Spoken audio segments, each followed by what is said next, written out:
Well, good evening. It is 6 o'clock, and welcome to the July 17th, 2018 Special Redevelopment Agency meeting. We'll let the roll call reflect that all board members are present, I think. Vice Chair Nadolski is here electronically. Vice Chair Nadolski, we want to say hello. I'm here. Thanks for letting me do this, guys, and I apologize for not being there. I had quite a day of unexpected airport delays. Yeah, well, make your excuses. Thank you, Ben. And we do have also Councilmember White is also electronic. Would like to say hello? Hello, everybody. Just want to prove that they're really here. So thank you all for your attendance. We appreciate you being here. We'll turn the time over to Councilmember Blair for the Pledge of Allegiance. Yes, will the audience please rise and repeat the pledge after me? I pledge allegiance to the flag of the United States of America and to the republic for which it stands, one nation, under God, indivisible, with liberty and justice for all.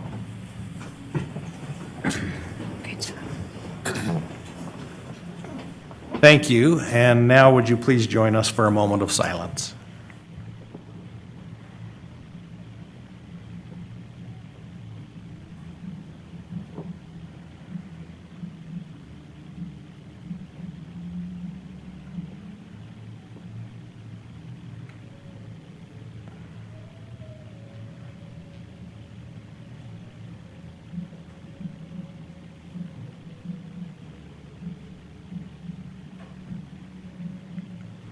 Thank you. Okay, the first item on our agenda today is the reports from the administration, refunding of Series 2005A junction bonds. Chair Brandy Johnson will be making this presentation, and she has Blake Wade in the audience. If there's a really good hard question, All right. he's an Thank you. attorney and he'll duck it, but he'll be here.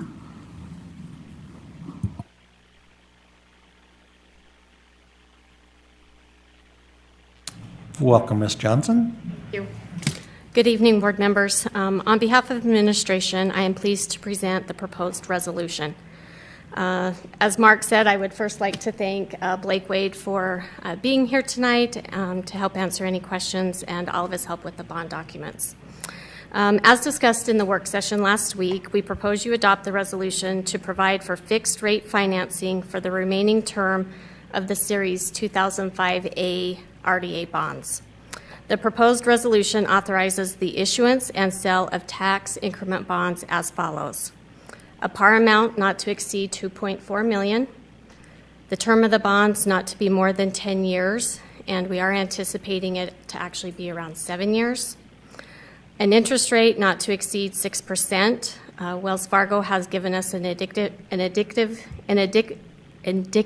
rate of 3.55%.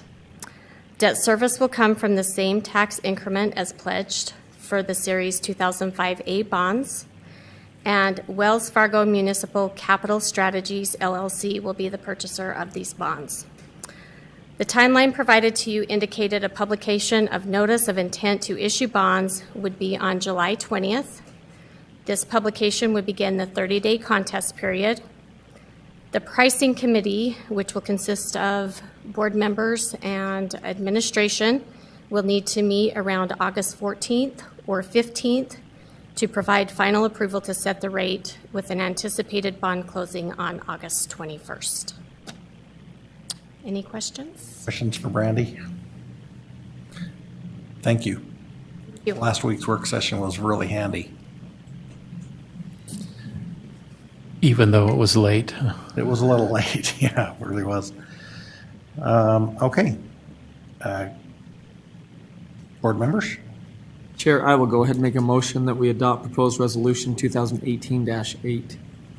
Second. We have a motion by Board Member Blair, seconded by Board Member Lopez, to adopt Resolution 2018-8. This is a roll call vote. Board Member Blair. Aye. Board Member Chaburka. Aye. Board Member Lopez. Aye. Board Member Stevens. Aye. Board Member White. Aye. Vice Chair Nadolski? Aye. Chair Heyer? Aye. That passes. And I guess everybody, do we know who our council member people will be in on that committee yet? I nominated board member I'm Chaburka. planning to do it. Do we have another one yet? We'll do that, okay. Didn't you say it? All right. Next item on our agenda is public comments. This is an opportunity to address the board regarding concerns or ideas on any topic. Is there anyone that would like to address the RDA board? Okay. Seeing none. Comments from the administration, executive director? Appreciate the time that everybody put into this, and I think it'll play out well. So appreciate everybody's consideration and support. Good. All right. Good to have you back, by the way. Kind of missed you last week. I'm going to say it's good to be back. Board members, any comments? Okay, look for a motion to adjourn. Motion to adjourn. Second. I have a motion by Board Member Lopez, second by Board Member Blair to adjourn. All in favor? Aye. Aye. Aye. Any opposed? Okay, we are adjourned. We will have our recorder do her reset, and we'll start another meeting. Okay, well, good evening and welcome to our July 17th, 2018 Ogden City Council meeting. Let the roll call reflect that all council members are present. Councilmember White and Vice Chair Nadolski are with us electronically. Say hello, please. Hello, please. Hello. Okay, and now the next thing on our agenda is the reports from the Planning Commission. This is continued from July 10th last week on the annexation of islands of unincorporated Weber County. So, Chair, Greg isn't here right now, and Clint is going to present, and I'm gonna also ask Glenn if he can chime in since Glenn was in all the interviews on Friday with the individuals. So sounds great. be kind to Clint. He's kind of coming in pitch hitting. Welcome. Thank you. So I was in with some of the interviews. I don't think all of them, but yes, I would appreciate any help from Glenn. It's a pleasure to be with you tonight. It's been good to, from the last annexation meeting, there was some concern expressed from some of the neighbors in the annexation areas. So we reached out as a staff to each of those individuals and have met with them individually to get their concerns and try to address any of the questions that they have. I think Greg addressed it well in the pre-meeting today, but just to go over them in brief again. So the first resident we spoke with was Eric Johnson. He's in Island C, and so his property apparently will be acquired by the state in 2022, and so he's in the understanding that this is a process that will take place. He's okay with the annexation. His question largely revolves around the grading of 1400 and 1475. They're both just dirt roads right now. Currently, the county has been grading them twice a year, preferably when it's wet. They say in the spring and the fall, to remove the ruts and provide a smoother driving surface. And then Mr. Johnson has been grading it or kind of plowing it in the wintertime to provide access to the residents there. So there's about 8 homes that are affected by this, by the grading of the property there. So in our recommendation, we would recommend to continue with the annexation on these properties, and then as part of as the city pitching in to provide the same service that the county did, providing the grading twice a year as the county did, so that they would, those services would continue on for those residents there. So that's the first one. The second one was we met with Mr. Sarver. He's on Island E on Old Post Road. In meeting with Mr. Sarver, it was interesting. He doesn't really receive any services from the city. He's served by a well for water. He has a septic tank for sewer. His police and service calls all go from South Ogden, and his sheriff, he contacts the sheriff for public safety issues. So really, the city doesn't provide any services to him, and at this time, we don't see it as a huge or as a benefit to us or to the property owner to annex this property into the city. In the future, as development takes place, that may be an option, and our recommendation would be to just allow that to happen with development in the future, and at this time, to leave that Island E out of the annexation process. What was the last name for that gentleman? Is Ed Sarver? Arbor? Sarver, yeah. Okay, thank you. Clint, is there more property that's adjacent to this that may develop around it that would come in, or is it just the part we're seeing here on the island? What property would? Well, you said if it developed further, and I don't see any way to develop that little island any further. It's pretty well fully developed. Yeah, if it redevelops, if something else comes in there that...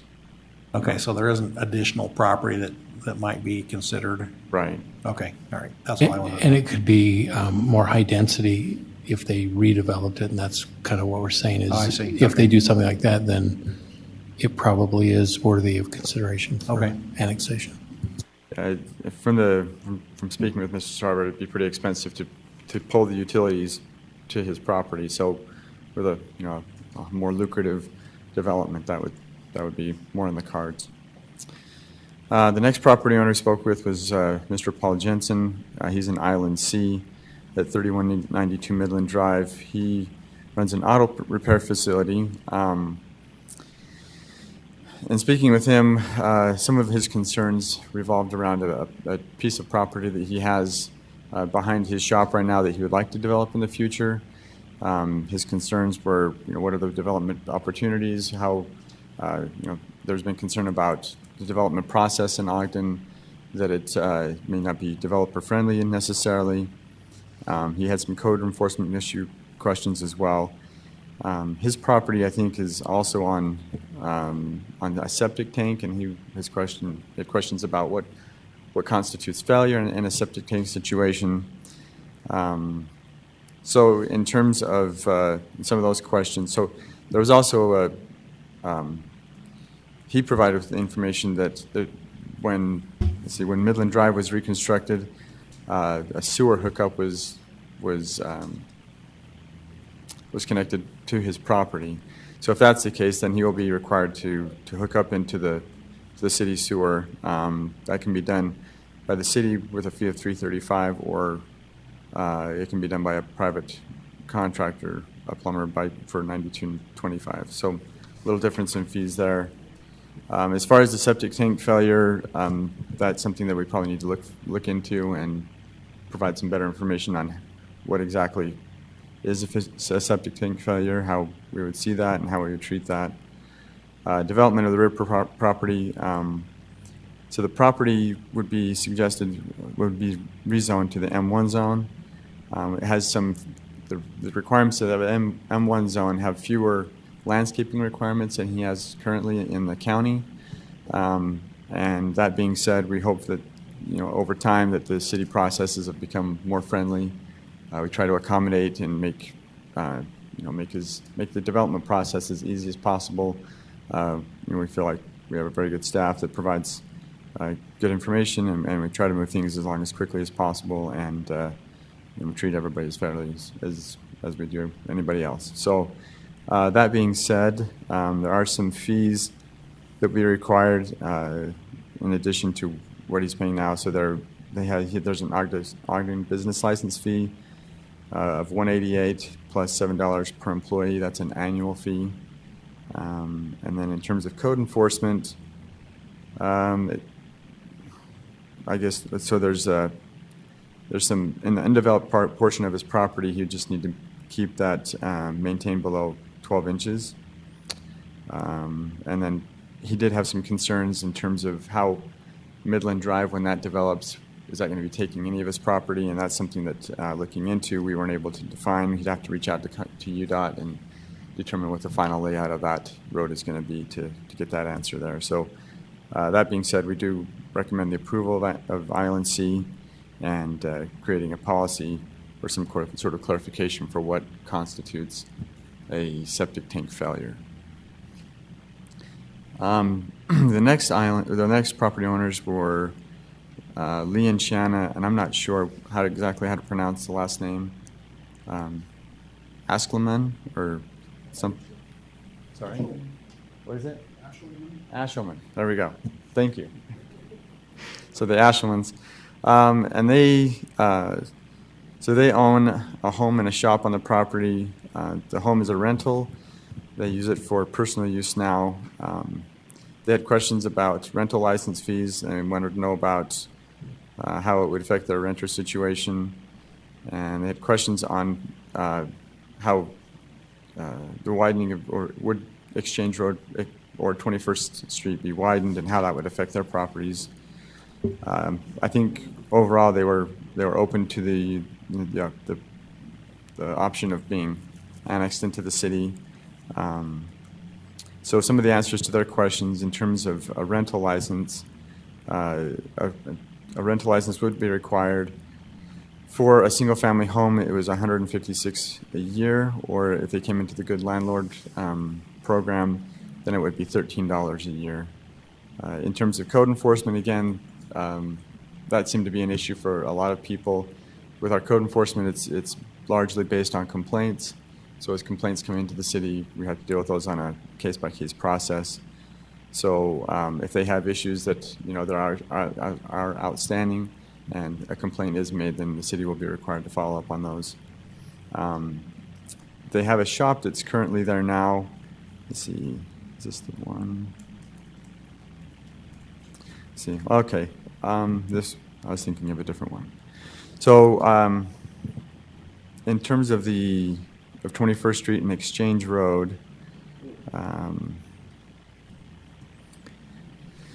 I'm just going to read this. I'm not exactly sure on this, so I'll just read what Greg has outlined here. He says, we explained in this annexation the road is not part of the annexation and would still be the county's responsibility until it is brought up to meet appropriate conditions. There would be no acquiring of property, and any improvements would be made, and any improvements would be on the right-of-way, so their property would not be reduced in size. We had hoped that the curb and gutter would be installed and the pavement width widened to accommodate traffic, but the county is working to move the entrance of the transfer station to the east of them, and that may change some traffic patterns. So in terms of site improvements for their business, they will be required to get an Ogden City business license. Some of the requirements that they would be looking at is just providing landscaping in the front, parking for employees, some of the typical site improvement plans. If curb and gutter hasn't been installed at that point, then that will likely be a requirement for them as well. And then they did have an issue and a question about trains blocking the road. Unfortunately, there's not a lot that we can do to solve that issue. The best we could find is that they could ask a police officer to contact the engineer if the wait's been more than 15 minutes. So, and then the final property owners were in Island A. They were Vernon Perry and then Sherry and Robert Anderson. In discussions with them, their opinion and their stance was largely that they don't want to be part of the city. They'd like to be left, as it is. They don't see the need to be annexed into the city at all. They had some questions about septic tank failure as well. So those are the same kind of issues where we need to maybe revise a policy or set up some sort of standard on what constitutes a septic tank failure. Then they had questions about code enforcement. Again, going back to my previous comments, that those are complaint-based, and we'd have to, kind of see how that occurs if and when they get annexed into the city. And they had questions about, the islands and how they were revised. And in the beginning of all this, the city proposed submit some islands of annexation to the county, and then the county kind of came up with their own set of islands. The city islands, I think, there were more islands, and so they were broken up a little bit more. You know, why the city clumped all these properties together, you know, that was a county, or why the county clumped all these properties together as they've been proposed to us in this different islands. That's a county decision. So, you know, I think that the opportunity to be left out is their option to not proceed with the annexation of Island A. As a city, the way that we see it, I mean, this is you know, we can't really leave properties out. This is a kind of a one-time deal where we have this opportunity to annex these properties in, and it's the county and the state have made it clear that it's an all or nothing type of situation. So if we leave these property owners out, then we leave the entire Island A out as well. So both of these homeowner or property owners, they have rentals on their property, so they'd be looking at a yearly fee of $156, or the $13 fee if they could use the Good Landlord program for their single family rentals. There would be an Ogden tax increase. And then the services they receive right now, the police, fire, stream maintenance, and water lines are all provided by the city. So the fire station's, you know, 2/3 of a mile from the property, and the county is much further away than that. So with those considerations, again, we do appreciate the conversations we've had with the property owners, but we would recommend the approval of annexing Island A as well. So if there are any questions, I will do my best to answer them. We'll also see if Glenn has anything he wants to add.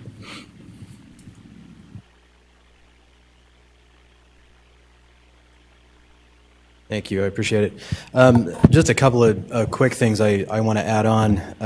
When we did meet with these folks on Friday, there were a couple of questions that we didn't have the answers to right away, particularly with the septic tank failure and some of the fees for, you know, the renting of the homes and things like that. We have since gotten answers for those. Hopefully those have been covered. If the folks here do have more questions about that, I think we can answer those if some of those aren't clear yet. The septic tank failure one was interesting because there really isn't one thing that would constitute a failure. And this is why we were a little bit unclear at the time as to what that answer would be, particularly with the requirement to hook up to something new and with these annexations and the sewer connection ordinance that you considered last week. So as we were able to talk to more people to get a clearer answer on that, the answer that we came up with, which again, as Clint mentioned, we need to codify, is essentially a complete failure of the septic system. So if it's a leach field that can be repaired, if it's the tank that needs some work, if these things can be fixed, we're generally going to consider those as maintenance. That's not going to be a failure, even if there's some significant repair to the septic system. But it would be a case where the health department says, you know, the leach field it's done. You can't do this septic system anymore. That's where we would consider that to be a failure, and that would trigger these other requirements. So the licensure issues, again, there was some confusion about which one would apply. There had been some state code changes, and that just needed some clarification. But I think we've provided that. So again, if these folks have more questions, we'd be happy to answer those. The one thing I will mention from last week, and we haven't touched on this week because we generally dealt with it last week, is the change in the zoning recommendation for a couple of parcels. And I believe it's, I didn't even put it in my notes. Island B. Anyway, it's the couple of parcels that staff is recommending be zoned M2 instead of R110, which is what the Planning Commission had recommended. Just a reminder on that's still something that is being recommended to you. So if you choose to move forward and agree with that change, that we would like you to articulate that in your motion so we can get that on the record. May I ask a quick clarifying question? So Yeah. would we write the septic tank language into this ordinance, or would that be separate, or is that just a matter of rule? It would probably be a separate ordinance. It wouldn't be this. There are a couple of other things that have come up through this process, things like potential fee waiver in these cases. That was a question that council members brought up. I think what we'd like to do is gather all those that are together and kind of relevant with one another, and look at those and then bring those back to you with a recommendation. So it would be a separate ordinance and a separate part of the code. There was a question last week on a gentleman who thought he was close to a sewer connection within the 5 feet. Can you clarify that? Yeah, so as Greg has mentioned, this was with Mr. Jensen. We believe that when that sewer line was put in the road there, that they stubbed in to properties. And so the stub in his property is quite a ways into his property. The way the ordinance reads that you adopted last week is if that sewer connection is within 5 feet of the property, then the public services director could direct that person then hook up to the sewer. If it is indeed the way we think it might be, with it jutting clear into the property, clear over the property line, that would clearly meet the 5 feet. That's not a mandate. That would be up to the public services director to say whether or not he would need to connect. It's not an automatic, just because he is there, then he has to and no one can do anything about it. It would be up to the public services director based on the ordinance that you adopted last week. Any other questions for Mr. Spencer or Mr. Symes?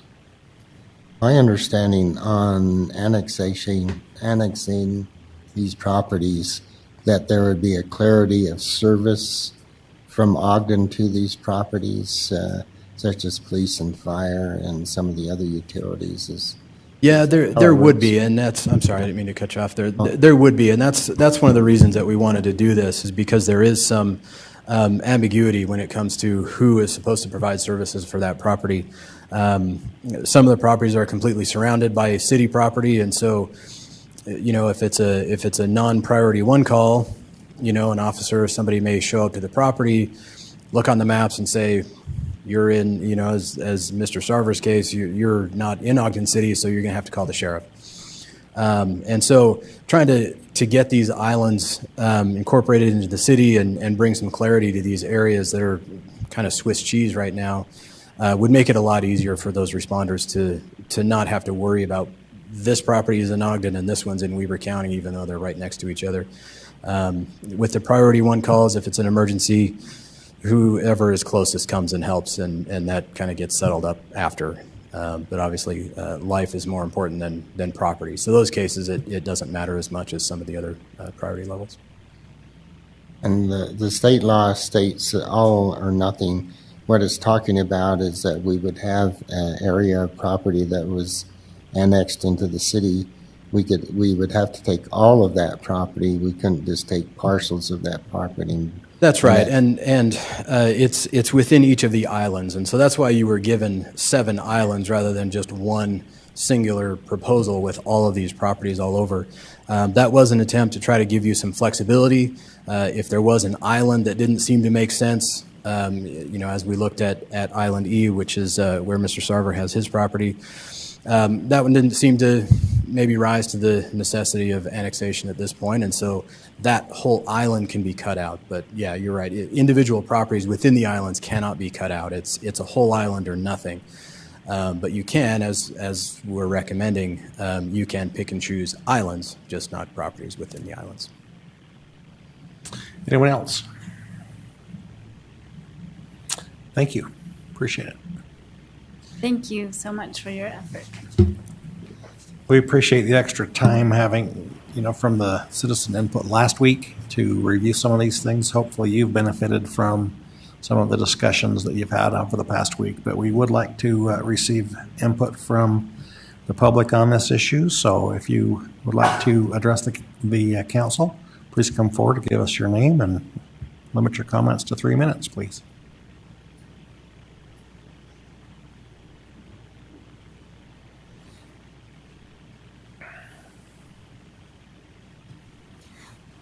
My name's Vern Perry. I own 2 properties on 2550 South.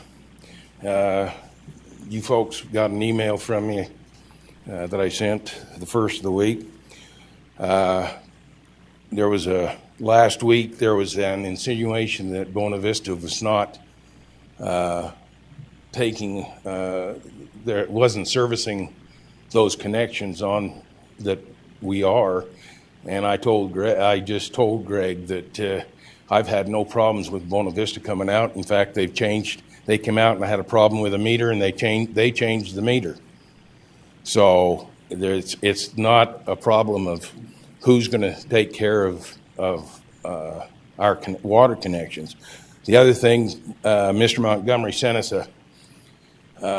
the information that they were presenting today, and just by adding up his calculations, not including a business license and anything else, on one property I'm going to end up paying over $1,420 a year more by coming into the city, and the city gains everything and I gain nothing, and on the other property almost $900.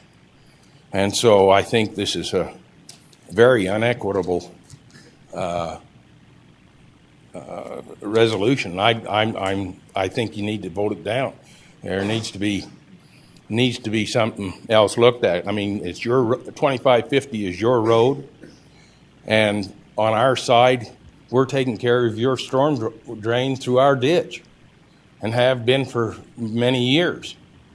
But you annex us, we're going to have to pay for storm drain and then provide our ditch, because you're not going to come out and put curb and gutter in.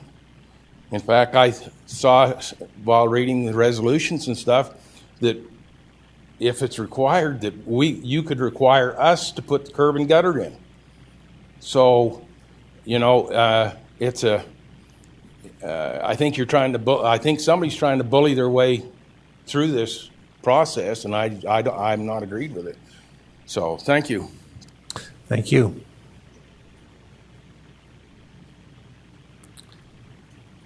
Is there anyone else?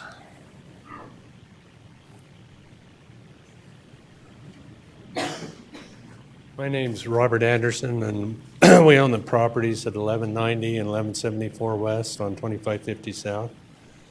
And I think the city's using a little leverage with this service, receiving services for police, fire protection, street maintenance.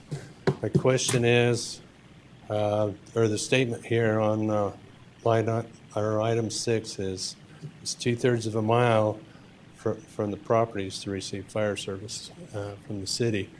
I believe that the Ogden Industrial Park out there on 12th Street is within 1 mile of Weber County Sheriff's. So who provides that fire protection for Ogden City? Point taken. Anyway, I shouldn't be asking questions. I'm wasting my time.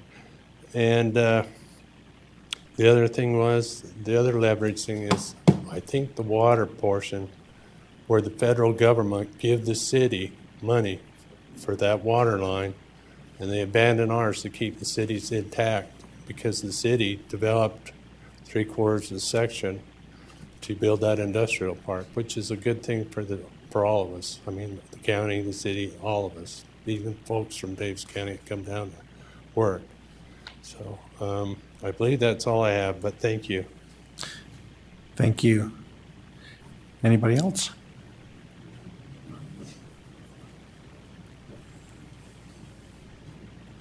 I'm Ed Sarver, Island B. Glad to talk to you about the issues with my property. And I sent you an email, which he forwarded to you. So Did receive that.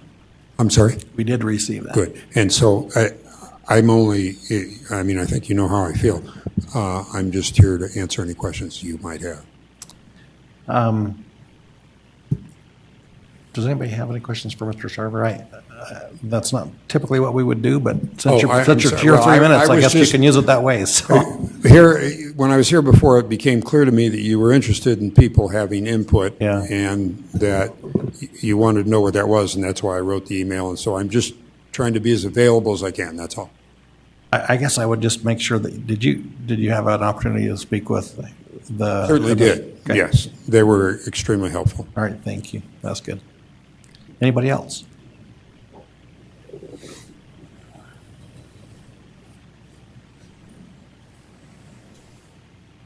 My name's Shelley Hill, and I'm representing High Valley Holdings Properties, or Thor Incorporated. As you guys probably remember, Alan Glanville used to come to these meetings and was terribly against being annexed in. I don't know all the reasons other than he just liked things the way they are. And I'm coming into this new. I just heard about it the other day. So I would like to know how it's going to involve us.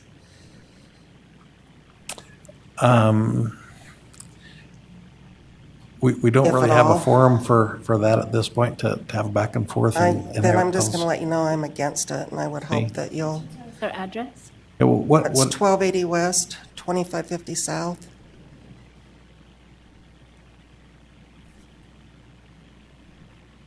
Okay, Thank you. thank you.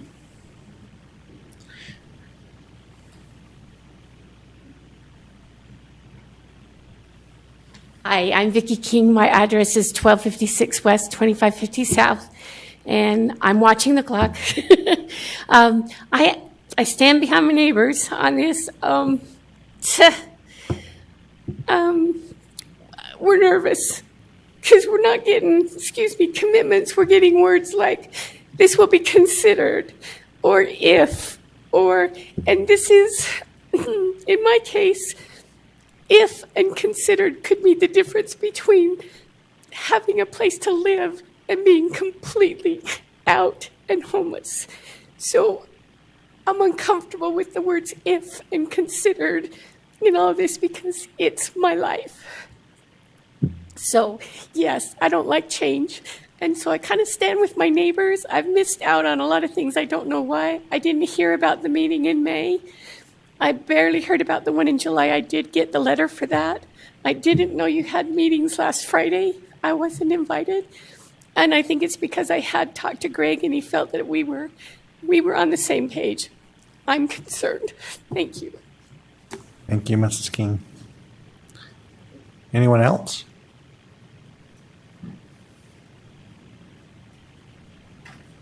Okay. Well, thank you for your comments. Back to the council.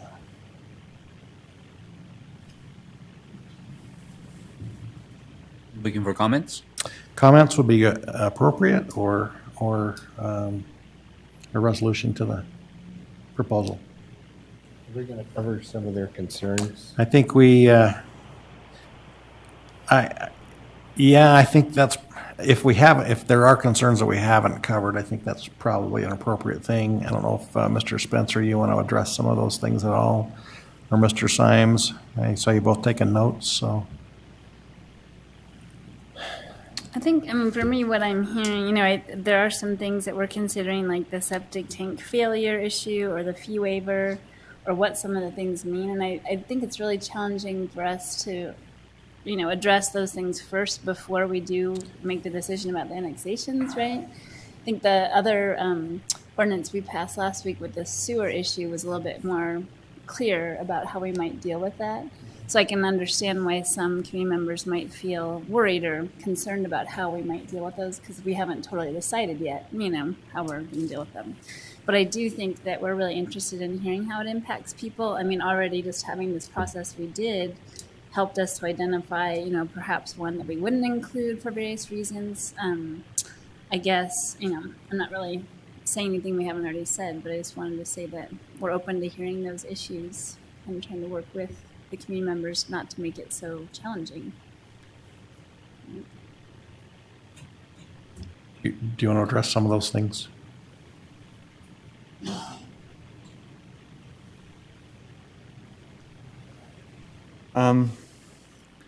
I appreciate the comments. I think that, I think that we've been working with the people that we've talked to and finding out the information. I think that we have some information that we can, if we wanted to sit down again with the the group in Island A, the Andersons, the Mrs. King that came up, Mr. Perry, we could go over some of these finalized numbers that we've come up with, so they can get a better feel and understanding of what kinds of increases they might be facing. We'd be glad to do that. The Thor property, I'm not super familiar with.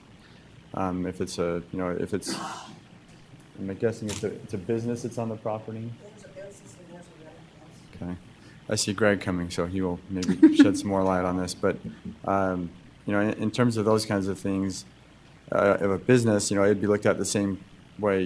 They would come into the city as a non-conforming or as a conforming use. They'd be able to continue on as they are. With any new development, then they'd need to go through, any typical site plan approval process where they would be required to do landscaping or additional parking or whatever the city ordinance would require on top of.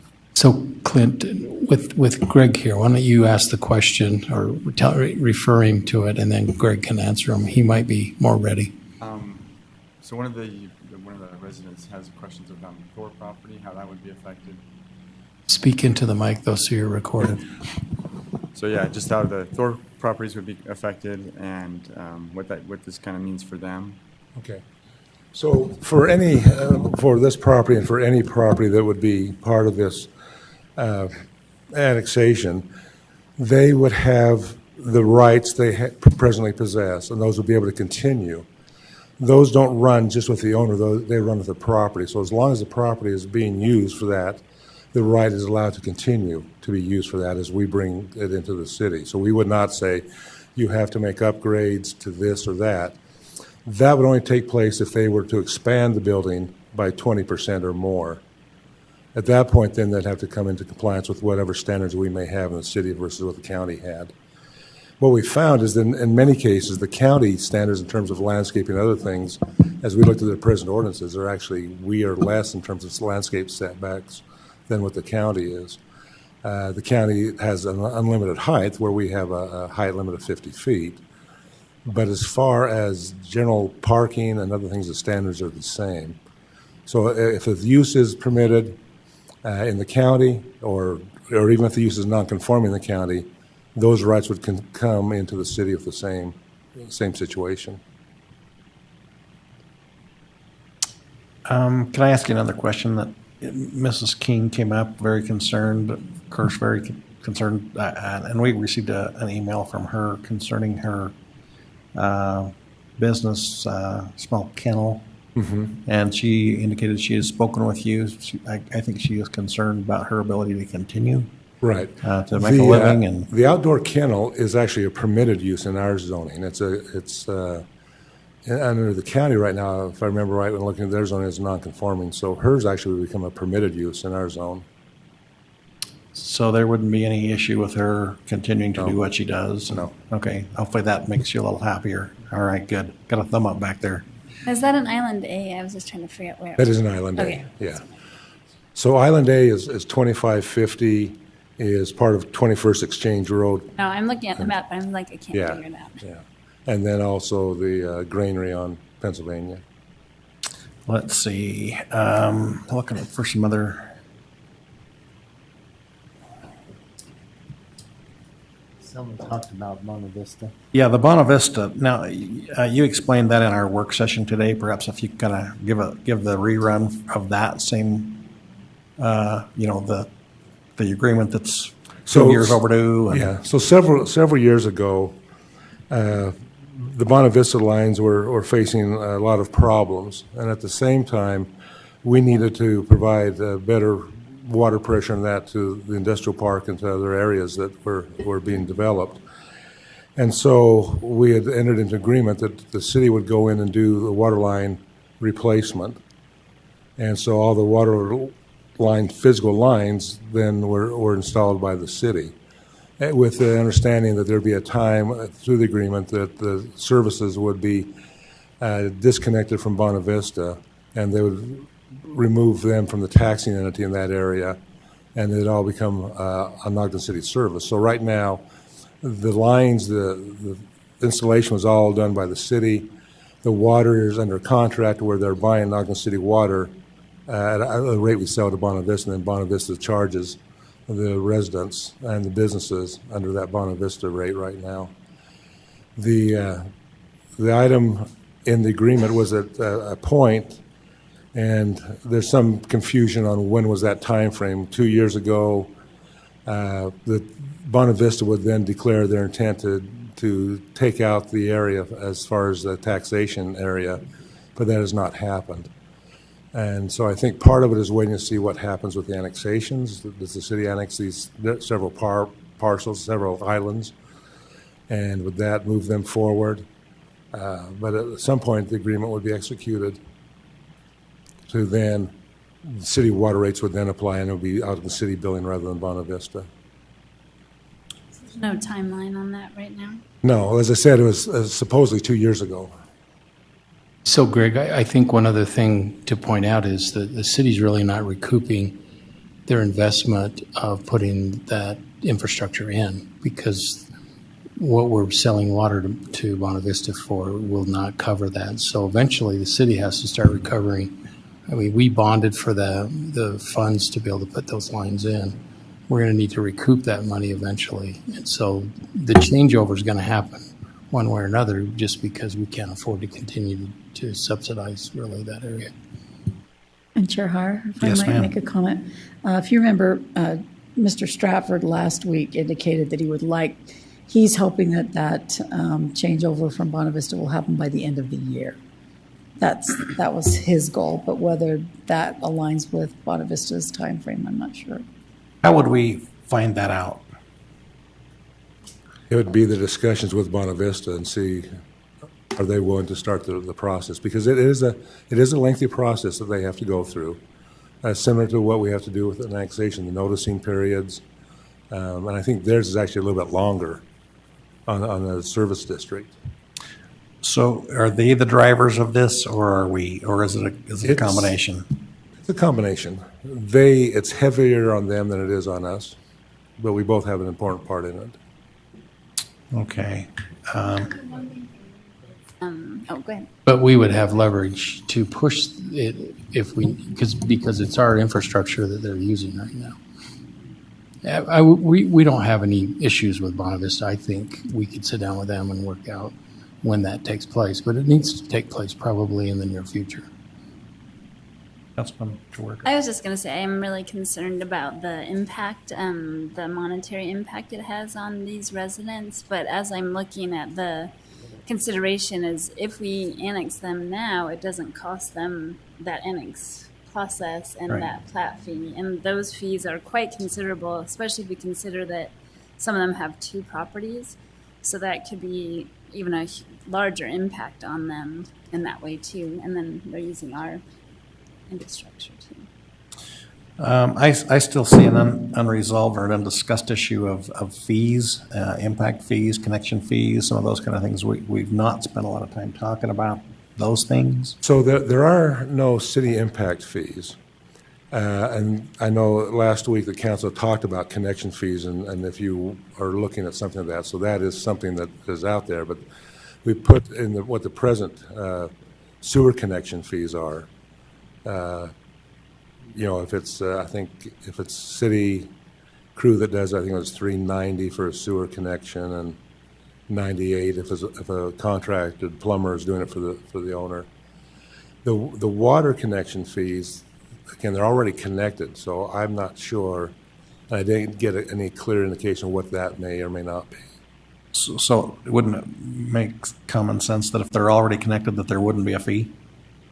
There might be just an account activation charge. Yeah, there's probably some. That's my understanding is that they would all have to come in to sign up for the water service. Yeah. I have not got anything clearer than that, though, of what would take place at that point. Okay. Those fees didn't sound horrible for sewer connection to me.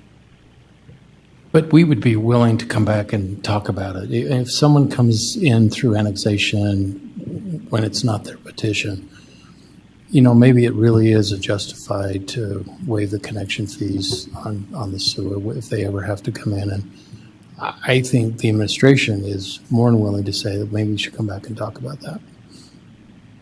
I think as a council member, I would probably want to push that too. It seems reasonable to waive those fees. I think that would be worthwhile to look into something like that. So, we don't have an ordinance before us to do that. What's the process for that? How would we get that moving? And I really think it'd be kind of a work session discussion on that, and then from that discussion, then request that we take a look at that. okay, so let's say we do we have our vote tonight. We incorporate these islands that have been recommended, and I guess at what point do they become part of the city? Well, what would happen is we've been working on a plat, and that plat would actually have to then be filed at the county before it becomes official, and that plat would go along with the ordinances of that. So those two combined would then do the annexation. The logistics of the time frame, we would need to work out and then let people know what those time frames would be. So we could handle Taxing these. part of it wouldn't be until 2019. Sure. So we could work on these other issues before it would affect these people. Right. Anyway. And for most of them, again, where they're on septic tank, there wouldn't be any sewer connection Sure. fees right now anyway. Right. Absolutely. Okay, great. Well, thank you. Any other questions for Mr. Montgomery? Mr. Montgomery, can you talk a little more about the open house? Just if you can tell me a little more details about it. How many people attended? What was the reaction of the people that were there? Do you keep track of the people that come? Is there a roster? Do you keep a list of attendees? Yeah, there are 2 people. 2 people Yeah. attended? Uh-huh. Okay. Yeah. And it was the same mailing list which was used for this notice of your meeting last week. That was the same mailing list used for both. Okay. All right, thank you. I have just one idea. If they have any concerns, the citizens, is there a city representative that they would contact? Would they contact your office, Greg, or someone else? Well, I think what we need to do, I think we need to get the different departments who would be involved, and then take what we've heard and then set down a meeting and set that standard. Because I can't answer all the water questions and sewer questions. We would involve Public Works, we would involve the Attorney's Office. We would get together and put together what we would recommend. We'd talk it over and then bring it in and have a work session with you to see if you think it's reasonable. So we'd follow the same procedure we usually do on any change in ordinance. That's good to know, but if they had a concern this evening, who would they talk to? Well, I think for right now, we'll still have Greg's office kind of be the point on questions until just initially, after tonight. But I think eventually, then we'll start to connect them into the city if this annexation is approved. If it's not approved, then I don't know that that's a concern. I wonder if we could put a timeline to this, and kind of what comes to my mind is if we could kind of work on this and have something to resolve in about 60 days. Will that work? Yeah, I would think in August we could come back for a work session. I don't think this is going to take forever to come up with. Okay. But if we could have maybe the second or third week in August that we can sit down and think through it and come back to you with what our thoughts are. We may not have a hardened ordinance, but we may come with concepts and make sure you guys are okay with the concepts, and then we go back and get the language done on the ordinance. Councilmember Just instate what is this planned for? This would be for the fees associated for connections, and hopefully we could actually work on that. What designates a septic failure before then too, so that everybody knows. Is this connected to whether these passes now or not? Would it have an impact on regardless of whether these pass or not? I'm pretty comfortable passing this and working on that in the next If this didn't pass, it wouldn't seem reasonable for us to Right. spend any more time. That's what? If this didn't pass, then it wouldn't seem reasonable to Wouldn't seem reasonable. spend Okay. any more time. So you're kind of speaking hypothetically as if this was going to pass, That's right. right? It is hypothetical. All right. But I think it's time to decide. So, Yeah. Yep. So my only comment, one of my most important grievances for me is what I've stated before, which is the process, the community outreach, and the process on how that takes place and how that happens, which I think that it's, in my mind, my view, and I don't mean any disrespect to anybody. I have a lot of respect for what everybody does. I hope nobody takes it personal, but I think it's not enough. When I hear that two people came to an open house meeting, that tells me, and there are more people here than the people that went to the open house meeting, that tells me that there is something wrong with trying to bring people in to hear.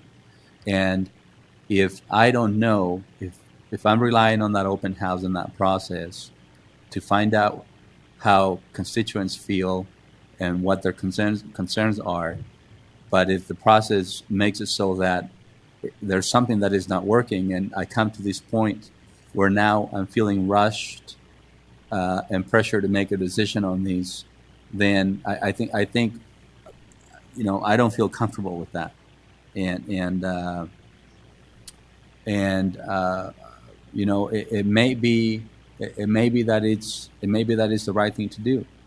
I understand that in the business that we're in and what we do, that the decisions we make are not always popular, and I know that sometimes a lot of people are going to feel uncomfortable and are not going to be on the winning side, or are going to feel like they're losing out. And I've come to grips and understanding that's okay, because it's just the nature of what we do. But if in the process of connecting with constituents and citizens and giving them a really good opportunity to interact with us, to make really good decisions about what we're going to vote on, if that's not there, just on that basis, for me, this is wrong for me. The fact that this is what I'm reading here, that this used to be the way this used to be, the law, the state law, the way this used to be was that homeowners used to be the ones that would petition for these annexations, and the law changed, and now the city and the county can move forward with these annexations without having a petition from the homeowner. And that, using that as the basis for us to do this, as some of the people that are here feels a little unfair to me. So I understand that I'm just one vote, and so just wanted to make my feelings known. Okay, thank you. Any other comments before we go for a motion? I've got a comment, Chair. Sure. First, again, an apology to my council peers, staff, administration, and people who are here tonight for my tardiness. I have not had a smooth travel day. I had made plans to be here in time for the work session, but it just delays in the airlines didn't let it happen. But I was able to listen in on the conversations today, and I do still feel some of the same feelings I felt last week, in the fact that we've got to continue to try to do better in our outreach to people. I think that I feel comfortable with the information that I have. I feel comfortable, especially after I heard the dialogue today, because there was new information that came out when we reached out to the people that are affected by this. We got changes to the recommendations. We have answers and questions that we didn't have before. And that's the point and the purpose of public outreach, is to gain more information for us to make our decisions and base our decisions on. So I recognize we have legal requirements, obviously, for notification And I think we'd be well served to continue to see those legal requirements as a minimum requirement, a minimum standard. And for us to try to take steps to fit within our bounds and within our tools that are available to us, but to try and find ways to always have a more meaningful dialogue with people and a more individual interaction whenever we can, such as that our staff was able to do. And I really appreciate that Greg and Clint and Glenn were able to make those meetings happen on short notice. I really wish I had been there. I left Friday morning for Oregon. I just returned a few minutes ago. But I wish I could have been part of those conversations, because those are the kinds of conversations I think not only that our staff need to be a part of, but that we as elected officials should take part in as well whenever we can. I do wish more people were comfortable with the proposal. I recognize that when all of the information is there and the questions and the answers have all taken place, that there's still going to be people who are going to take a side. And I can't really ask for anything more than that. What I do want to ask for, and which I think we've come much closer to, I wouldn't say we're perfect, but I don't think we should let the pursuit of perfection get in the way of doing much, much better. But I do think that that we've come a long way and we've done a better job, but we've got more work to do after tonight, regardless of how this vote goes. Okay, any other comments? I'll look for a motion.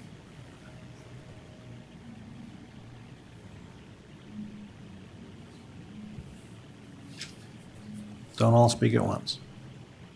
I make a motion that we approve proposed ordinance 2018-21. There are some issues that have come to light with recommendations of the different islands. If you'd like, I think we actually have some suggested motion language that was. Does he have it? If not, I can take a stab at it. Go ahead, Councilmember Blair. Okay. Along with Councilmember Stevens' motion, oh dear, hold on, my daughter's calling. Motion to adopt ordinance 2018-21, approving the proposed annexations with the following amendments. Parcels 15-101-0016 and 15-101-0024 contained in Island B, be zoned M2 rather than R110, as recommended by the Planning Commission. Findings for this change include the land is vacant and no nonconformity would exist by zoning the parcels as M2. The edges of developed and undeveloped land would be clearly defined, and this area is in transition from a residential use to a manufacturing use, and the M2 zoning is consistent with what is recommended with the city's annexation plan. Also, Island E, which consists of properties at the intersection of Harrison Boulevard and Old Post Road, be excluded from annexation. Findings for this exclusion include the properties include in Island E are currently not receiving city services, and there are no plans to provide city services to the properties in the future. Police services are currently provided by Weaver County Sheriff's Office, and fire service are provided by South Ogden City. And if or when the property were to be developed in the future, the traditional annexation process would be followed, thereby eliminating the need to have this island included in this approval. I second. Okay, we have a motion by Councilmember Blair, seconded by Councilmember Choberka, to approve with amendments. Everybody understand the motion? Before we call the roll? Okay, this is a roll call vote. Councilmember Choberka. Aye. Councilmember Lopez. No. Councilmember Stevens. Aye. Councilmember White. Aye. Councilmember Blair. Aye. Vice Chair Nadolski. No. Chair Heyer. Aye. That passes. We'll give a minute to Councilmember Lopez and Vice Chair Nadolski to explain their no vote, if they would like. Yeah, I struggled with what decision to make, but I don't intend to be disagreeable about it. I want to use this as another example of how we can do better. I know that we did better this time by adding the extra time, but I still think we have room to improve. We've got to do a better job of reaching out to people and getting their feedback before it's not that it's too late, but it almost is too late. I don't think we haven't made a decision before we hear from them, but we've gotten to a point so far down the road when we start to hear from folks that we've got to do a better job. I have confidence that we will, because I know that everybody here has good intents and wants to do that. I hope people in the community also recognize that we need you to engage too. If you will engage, we'll commit to doing our best to engage back. And if we both do our best, I think our best is good enough for me. So, thanks. I stated my reasons already, but I'll just add that I'll add a quick story. When I worked at the school district for 10 years, and part of my job was to help with the engagement of the Hispanic community more in the participation in their kids' education and meetings and things like that. And parent engagement or community engagement in my 10 years working for K-12 education and now 5 years working for higher education. Community engagement is one of the most difficult things that educational institutions grapple with, if not the most difficult issue.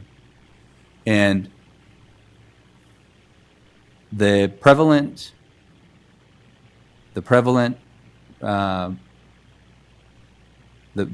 reason and excuse that I would hear from officials about the lack of engagement from parents is that they didn't care and that they didn't know what to do, right?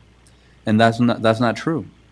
The parents that don't come to the meetings care a lot about their kids' education. There are some parents that may not care. I get it. But the majority, I believe deeply, because I was involved in firsthand in communicating with these members of our community. I was involved firsthand. My job involved making home visits, calling parents, going out of my way to work with them, to talk to them. And so I believe deeply, and I know I'm right, that they did care about the education. But the ways that the system provided and the means and the ways in which they reached out to the parents and the families was the wrong way to do it for a lot of reasons. A lot of reasons. So 2 people at an open house, for me, tells me that we're doing something wrong. That's how I feel. And I've been voicing these concerns since I was elected 2.5 years ago. And democracy is the way it happened today. That's why we have this body. That's why we vote. And sometimes it goes the way we want it to go, and sometimes it doesn't. And I respect the process, and I appreciate it. And I appreciate my colleagues, because, as we said before, I think one of the hallmarks of the council now is that we vote, and even if there are disagreements, we go out and we are friends. We respect each other. So I respect your vote. I appreciate what you do, but I really think there's something wrong with what we're doing, and I don't think that we're paying enough attention when it comes to this community outreach. Thank you. Let me say a few things. Since last week's council meeting, and we received your input. And comments were made by council members, and there was certainly an uneasiness, as all of you were aware. We've had many offline conversations with each other, with our staff, about our outreach and about our communication with stakeholders and citizens. And we do have a strong resolve to move forward in a different direction, to be a little better, to be more engaging. We can only do so much, as we've talked over and over again. There is a limit on, as far as, I guess what comes to my mind, if there's two people at an open house, I guess we're not going to go get a bus and go collect them. They have to take some initiative to be the open house. And that's no criticism to your comment. There is just two sides to those issues. And so we as council members have to vote based on what we think is good for the community as a whole. And that's why I think everybody voted tonight. Everybody voted for that reason. But I do want to assure our citizens who are here and who are watching that we are always striving to be better at outreach. We're engaging in some things to do a much better job at that.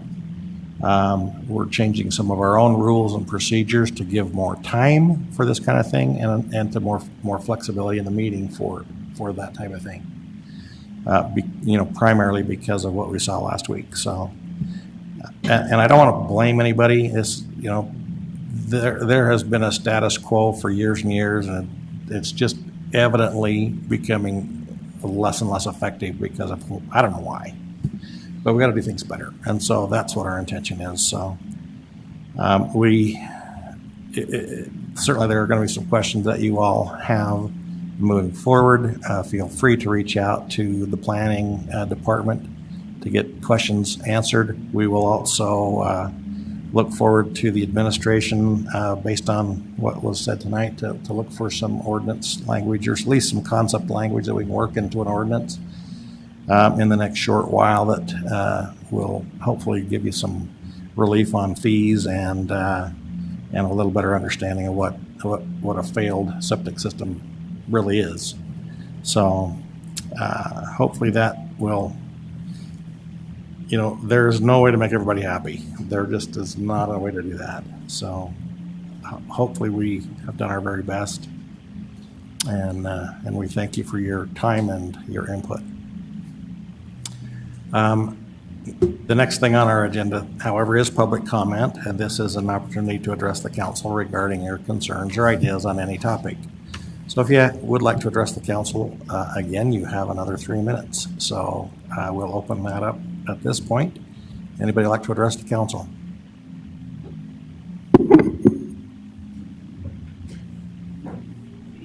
Any issue?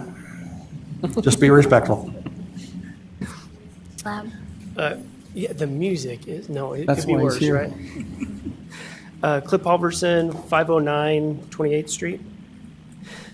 I made up some copies here. I don't have enough for everybody, but I could pass some around if you guys want to read. I don't want to read this whole thing. If you'd just give them to Brandon there, I don't want to read the whole thing, but and certainly not request a vote tonight or something. But a couple things. I'm a landlord. I had some properties in Idaho Falls for a number of years, and I bought them in an area that wasn't the best area of town, but I fixed them up, and I had mine nice enough that neighbors that lived there for years were making theirs nicer because mine were nice, I'm not a slumlord. I don't do things that way. And so I want to help this city and hopefully, work to get the right kind of people in there. A couple things that I've noticed that are on here, shopping carts. They're like everywhere. And people are like stealing them. But there seems like the city can't do anything about it. I've called a number of times. In one instance, there was like 10 or 12 Walmart shopping carts in somebody's driveway. Like, I guess that's what they collect. I don't know. But I called the police and they said, well, that's not on the street. And, we have a complaint from Walmart. It's a zoning thing. Well, there's this big, huge no trespassing thing. The zoning guy can't get in there and all this stuff. So I looked online, and there's some places, there's like, for example, Las Vegas and stuff. Some places have ordinances that say, gosh, we can see a shopping cart over there. It doesn't matter if you have no trespassing sign. You don't own the shopping cart. So now we have the right to go in there and do something about it. And some of these, like, put it in the retail stores fault, but I don't want to. I think it's unfair to say you have 2 days to come pick it up, or we're going to charge you $15, and we're going to charge you a fee to return it, and all these things. So I think some of that's helpful. You know, maybe you've been to places where they have brakes on the shopping cart. You try to leave the store, and like, what's going on? I'm from Utah. I know what shopping carts stop like that, but we can also, I think, if we include something where people can't just be walking around town with a shopping cart, then we won't see them popping up everywhere, and it makes the neighborhoods cleaner. You know, it's like cutting the grass. Who wants 2 shopping carts on their street? You know, this is a regular occurrence. Shopping carts. Other thing, dogs. There's a neighbor to one of my properties, and this person has a German Shepherd that she puts in a crate that is probably about as big as the top of this little part of the podium here.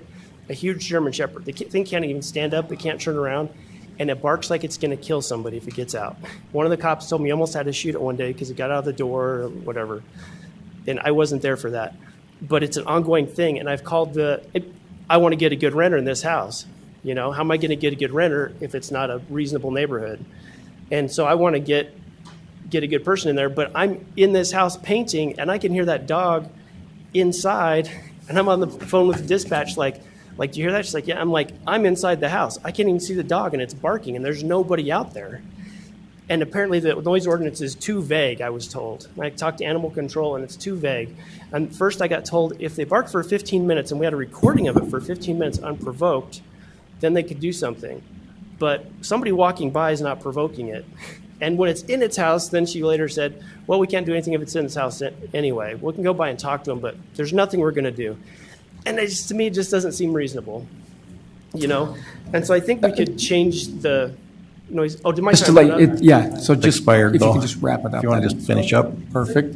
And like I said, I don't expect you guys to vote, but I highlighted this. Like, some places have a thing, molest passersby or chases passing vehicles. Like, somebody's walking down the street or driving down the street or riding a bike or something. This thing sounds like it's going to kill, and you can't even see it. It's most of the time it's indoors. But I think we could do a couple things, then we could. Okay, thank you. Help clean up the neighborhood. But anyway, like we got your I'd like point. to get some contact info from you guys after. Okay, thank you. I just want to address you, and I'm very disappointed in the decision on this annexation that you folks would take your staff members are spinning the facts to make it look like we're just a bunch of crybabies. Mr. Johnson is worried about feeding Buena Vista customers on 2550 because he won't get the infrastructure fees. But sir, is Ogden City paying Buena Vista for the customers that they service out north for you? Or is Ogden City getting their own fees and letting Buena Vista? I'm just, how the council can make an informed decision by the planning department saying, well, I think this and I think that, and then after we get annexed, then it comes down to your department heads, your business license people, your public works director. And he goes, oh, no, we can't do that. Well, the council said that you could. Oh, no, we can't do that. It's like the water. When they did, Ogden City tried to get us on the water, and I told Greg this story.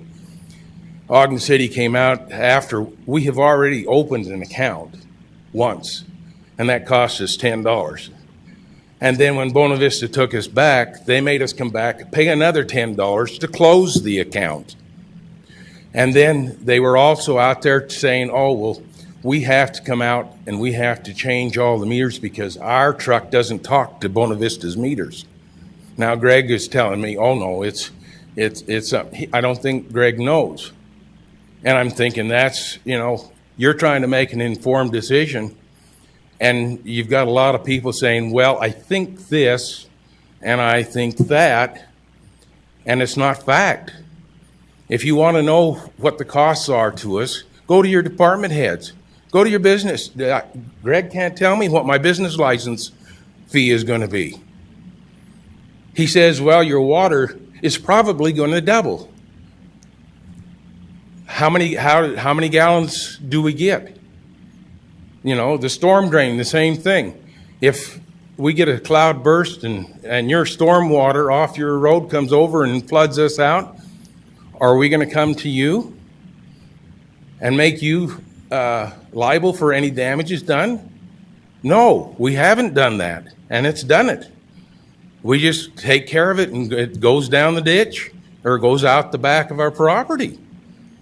So I'm very disappointed that you'll take these so-called facts that have been spun in a certain way to make everybody feel better about this annexation, because it's not right. And I think you're just bullying your way through. You don't have to annex us. You leave us alone. We're not costing you any money. And, who are we hurting? Thanks. Thank you, Mr. Perry. Anyone else? Well, I've got to come to the defense of our staff members. I have known Mr. Montgomery for more than 2 decades, and I have never known him to tell an untruth. You are free to have your opinion and say it in your 3 minutes, but I think you're wrong, sir. Our staff are reputable people. They do their very best to do a difficult job, and they're dedicated public servants. And I just want to say that and go on record for that. I think that they take the beating, and we need to stand up for them, because I think they've done a good job. I understand the point of view. It's not comfortable and warm and fuzzy for it wasn't what you wanted, but that's beside the point. They're reputable people and honorable people, and I just want to say that. Comments from the mayor. Sure, I appreciate that comment, because I feel the same way about that. I appreciate everybody coming. I know that these meetings are sometimes not the easiest things to stand up and have your voices heard. I appreciate everybody that's come. I apologize that I missed last week. I was out of town and unable to attend. I do want to thank Glenn and Clint and Greg for conducting the interviews and making sure that we understand the issues and have an opportunity to address those. I know you guys spent a lot of time on that on Friday. Appreciate that. That means a lot. And then I'd also like to make sure everybody understands that it's Pioneer Days Rodeo Week, and I hope everybody gets an opportunity to come out and enjoy what is a phenomenal week for Ogden City and the people that are here in our heritage. So with that, again, I'll thank everybody that came and expressed their opinions and voices. I certainly respect the different viewpoints on the council members. I think that's one of the things that makes this kind of dialogue great, is that everybody gets a chance to listen, be heard, and then express their opinion. But again, I appreciate everybody coming tonight, and hope everybody does get a chance to come out and enjoy what is a Hall of Fame event in our community over the next week and a half. And Doug, you wore the right shirt. Thanks, Mayor. Council members, any comments? Took me 7 years to get this shirt. I was on the director of the Ogden Pioneer Days for that amount of time. I want to piggyback what the mayor has said. This is an exciting time for our city. It happens every year, and we really enjoy the festivities that has happened and are going to happen this week and into next week. And I hope everyone enjoys. We have a parade on the 24th, and it's a fun event. And we, thanks to Ogden City and many donors, we have a new grandstand there at the stadium, better seatings, and it'll be an exciting place. The other aspect is that we want to remind everyone to continue to recycle. that's an opportunity that we can assist our city in some of the expenses that we have. And I, too, would like to thank Greg and Glenn and the administration for going out and talking to the citizens and bringing back information. I appreciate that. Any other council member comments? Sure. Yes. First, I want to thank you for the comments you made before we received public comment. Kind of felt like you finished off my comments better than I could have or did. Because you're right, we're just looking to improve, and we have had good conversations over since last Tuesday. We've even come up with new ideas on things we can do better, and they're not overly burdensome. And I do think that they give an opportunity for people to engage in a meaningful way. And I know that not everybody's going to engage in a meaningful or constructive way. And within that context, I want to add your comments and in defense of our staff, because my vote in no way reflects on the hard work that you guys did on this proposal. And I do not agree with the comments that were made about your character. This is not a forum to besmirch the character of individuals. I've never known any of you to lie to me, and I've always known all of you to do your best. And so I'm just asking that we continue to do that, and we'll do it together. But I just wanted to say, like Chair Heyer did, that I do believe in your character, your competence, and your professionalism. I appreciate all three of those things about you, all of you. Thanks. Anyone else? Well, I just wanted to say thanks again to the people that came and engaged in this process. I agree with many of the things that were discussed already about, authentic community engagement. And I think that has so much to do with kind of the procedures and policies and professionalism of this city council, which is really awesome. But then it creates these kind of barriers on accident a little bit. So coming to this forum and speaking takes a lot of effort and a lot of bravery. So I appreciate that very much. And I think that we all took all those things into consideration as well. And also, Ogden Twilight is happening right now. I think it's really? one of the sold out shows of the season, the 2 seasons that have 10 shows. So I just wanted to make sure to mention that, because although Pioneer Days is really awesome, also we have Ogden Twilight happening. Okay, anyone else? I think we've touched on this quite enough, so I'm going to move on to something else. Last Sunday was the Pops concert up at Weber State in Lindquist, and I just want to publicly thank the Lindquist family and Weber State for allowing that to happen. Whether you're at Weber State or at a park or parked on a street or in a parking lot or wherever you choose to watch them, that to me is one thing that makes us still feel small town, like a hometown where everyone comes out to experience that. And it's a tradition that's happened for a long, long time.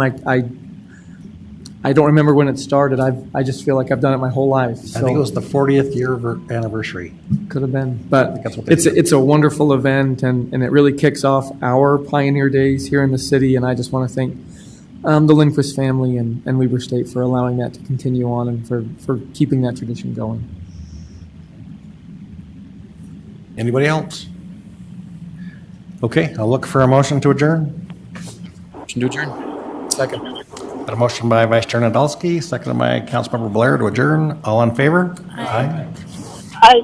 Any opposed? Okay, that's a wrap. Just a reminder, we are going to have our work session continue in the workroom, so don't go away.